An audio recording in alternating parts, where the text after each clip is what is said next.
Hello दोस्तों, हमारे channel में आप सबका स्वागत है। मैं आज एक हिंदी कहानी अपलोड करने जा रही हूँ। आप लोगों को अच्छी लगे तो लाइक सब्सक्राइब कीजिए, कमेंट कीजिए कि मेरा मनोबल बढ़े।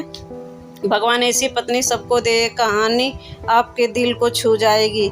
सुबह का वक्त था, मैं ऑफिस के लिए लेट हो रहा था। अक्सर मैं सुबह जल्दी तैयार हो जाता हूँ, लेकिन कल शाम ऑफिस का काम बहुत था, इसलिए देर तक रात तक जागना पड़ा। जागने की वजह से सुबह लेट हो उठा, इसलिए ऑफिस जाने में देर होने लगी। मैंने बाथरूम में घुसते हुए पत्नी को आवाज़ लगाई कि वह मेरे कपड़े तैयार रखे। मैंने बाथरूम से ज़्यादा समय नहीं लगाया और जल्दी से नहाने के बाद बाहर आ गया। मैंने अपने बिस्तर पर देखा तो वहाँ कपड़े नदारद थे। मैंने गुस्से के स्वर में फिर से पत्नी को आवाज़ लगाई। शायद वह किचन में थी, मेरे लिए खाना तैयार कर रही होगी, इसलिए उसको मेरी आवाज़ नहीं सुनाई पड़ी, या फिर कुकर की उठती तेज सीटी में मेरी आवाज़ दब गई होगी। इस बार मैंने गुस्से के साथ और तेज आवाज़ लगाई, लेकिन किचन से बड़ा प्यारा सा रिप्लाई आई। मेरा गुस्सा अपने चरम पर था। मुझे ऑफिस के लिए लेट हो रहा था। मैं अंदर से पूरी तरह से जलजलाया हुआ था। तभी पत्नी कमरे में आ जाती है और वह सीधे अलमारी की तरफ बढ़ जाती है। मेरे मन में सवाल आया कि क्या उसने मेरी आवाज़ सुना था या फिर सुनकर अनसुना कर दिया था। फिलहाल जो कुछ भी है हो, वह मेरी तरफ देखते हुए कपड़े बिस्तर पर रख देती है और वहाँ से जाने को होती है। अचानक से वह ऑफिस आती है और मुझसे बोलती है, अगर मैं तुम्हें किसी के साथ डिनर फिल्म देखने के लिए बाहर जाने को कहूँ तो तुम क्या कहोगे? उसके पूछने का अंदाज थोड़ा अलग था।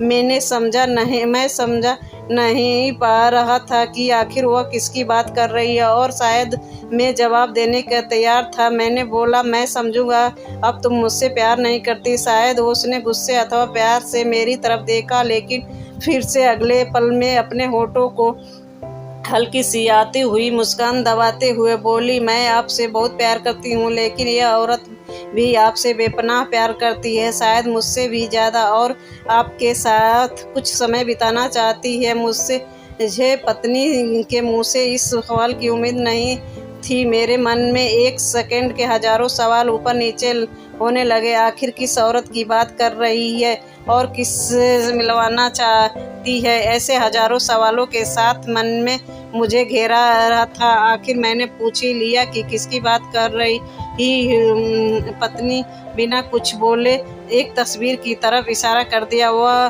तस्वीर मेरी माँ की थी, जो मुझे दूर रहती थी, जिसके कई महीनों से मिला नहीं था। शायद काम की वजह से मैंने उन्हें फ़ोन भी नहीं कर पाया था। अपने व्यस्तता के कारण उन्हें समय नहीं दे पा रहा था। मैंने पत्नी की तरफ देखा। पत्नी ने मुस्कुराहट के साथ मेरा मोबाइल मुझे थमा दिया। मैंने माँ को फ़ोन किया और उनके रात खाने पर के साथ फिल्म देखने के लिए कहा। माँ मेरी आवाज़ सुनकर खामोश हो गई। शायद करुणा स्वर था, तुम ठीक हो ना? तुम दोनों के बीच कोई परेशानी तो नहीं? माँ ने पूछा। उनके लिए मेरा एकाएक इस तरह फ़ोन करना शायद किसी परेशानी का संकेत था। नहीं, कोई परेशानी नहीं, बस मैंने सोचा था कि आपके साथ बाहर जाने का सुखमय एहसास होगा। मैंने जवाब दिया और कहा, बस हम दोनों ही चलेंगे। उन्होंने इस बारे में एक पल के लिए सोचा और फिर कहा, ठीक है। शुक्रवार के शाम को जब मैं उनके घर पहुंचूं तो वह मेरा इंतजार कर रही थी। मुझे देखकर उनका चेहरा खुशी से चमक उठा, जैसे वर्षों से खोई दौलत आकस्मिक उन्हें मिल गई हो। मैंने माँ के पैर छुए और उन्हें गाड़ी की तरफ ले जाने लगा। वह बार बार मेरी तरफ देखकर हल्के हल्के मुस्कुरा कर वो गाड़ी की तरफ बढ़ रही थी। कार में माँ ने बताया कि उन्हें अपनी एक दोस्त के बेटे के साथ खाने के लिए बाहर जाने की बात बताई है। वह काफ़ी प्रभावित थी। फिलहाल हम माँ के पसंद वाले रेस्टोरेंट में पहुंच चुके थे, जो किसी की दिखने में अब भी अच्छा और आरामदायक था। अंदर जाकर हम दोनों बैठ गए। मैंने पास रखे मेनू को उठाया, पढ़ने लगा। एकाएक मेरी निगाह माँ पर पड़ी। वह भी मुझे देख रही थी, लेकिन इस बार वह मुस्कुराहट गायब थी। वह उदास दिख रही थी। शायद मैंने मेनू पढ़ने में ज़्यादा वक्त लगा दिया। मेनू को साइड में रख दिया। मैंने माँ को खाने के लिए पूछा। उन्होंने मेनू की तरफ इशारा करते हुए मुझे कहा, तुम्हें याद है जब तुम छोटा था और हमारे साथ बाहर खाना खाने आता था? मैंने भी तेरे लिए इसी तरह मेनू गौर से देखती और तेरे लिए अच्छा सा खाना ऑर्डर करती थी जो तुझको पसंद था। लेकिन अब वक्त बदल गया है, महंगाई भी बहुत हो गई है, तू शायद मेनू में कुछ नया देख रहा है। माँ का जवाब सुनकर मेरी आंखों में आंसू निकलने लगे, लेकिन मैंने खुद को संभाला और कहा, माँ इस बार मैं आपके लिए मेनू पढ़ना चाहता हूँ। इसके बाद मैं एक बढ़िया सा डिश माँ के लिए ऑर्डर कर दिया। खाने के समय माँ ने मेरी बचपन से लेकर अब तक की कई किस्से सुनाई।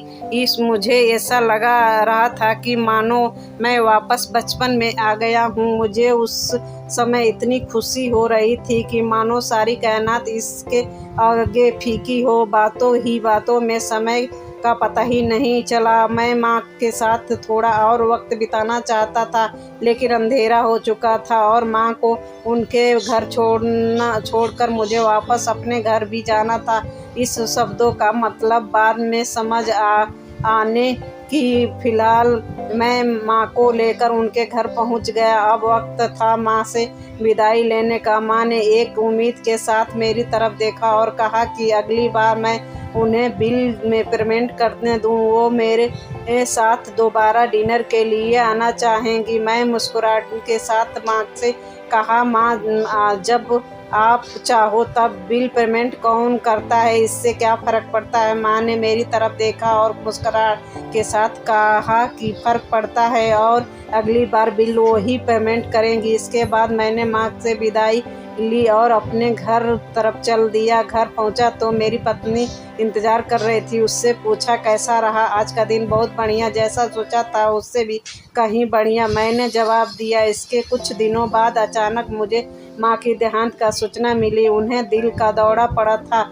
यह इतना अचानक हुआ कि मैं कुछ नहीं समझ पा रहा था। मैं माँ के लिए कुछ भी नहीं किया था। मैं वापस उनके साथ बिताना चाहता था, लेकिन होश अपने व्यस्त समय की वजह से मैं माँ के लिए समय नहीं निकाल पाया। लेकिन अब पछताता होता क्या जब माँ थी, समय नहीं। और अफसोस, माँ की मौत के बाद एक लिफाफा मिला। उस लिफाफे में उसी रेस्टोरेंट का एडवांस पेमेंट रसीद के साथ माँ का एक खत, जिसमें माँ ने लिखा था, मेरे बेटे, मुझे पता नहीं कि मैं तुम्हारे साथ दोबारा डिनर पर जा पाऊँ या नहीं, इसलिए मैंने 2 लोगों के खाने का अनुमानित बिल एडवांस पेमेंट कर दिया है। अगर मैं नहीं जा पाऊँ तो तुम अपने पत्नी के साथ भोजन करने जरूर जाना। उस रात तुमने कहा था कि क्या फ़र्क पड़ता है, मुझे जैसी अकेली रहने वाली बूढ़ी औरत को फ़र्क पड़ता है, तुम नहीं जानते। उस रात तुम्हारे साथ बीता हर पल मेरी जीवन का सबसे बेहतरीन समय था। एक साथ भगवान तुम्हें